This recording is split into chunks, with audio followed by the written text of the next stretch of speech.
35 pounds, brown hair, brown eyes, and last seen wearing a maroon plaid jacket and khaki pants in connection with her abduction. The suspect is driving a dark green Jeep Wrangler bearing unknown Texas license plate. The suspect was last seen in Overton, Texas. Law enforcement officials believe this child to be in grave or immediate danger. If you have any information regarding this abduction, call the Smith County Sheriff's Office at 903-566-6600. What?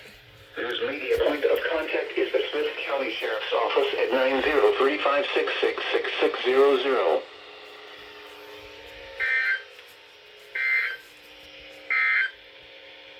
The current time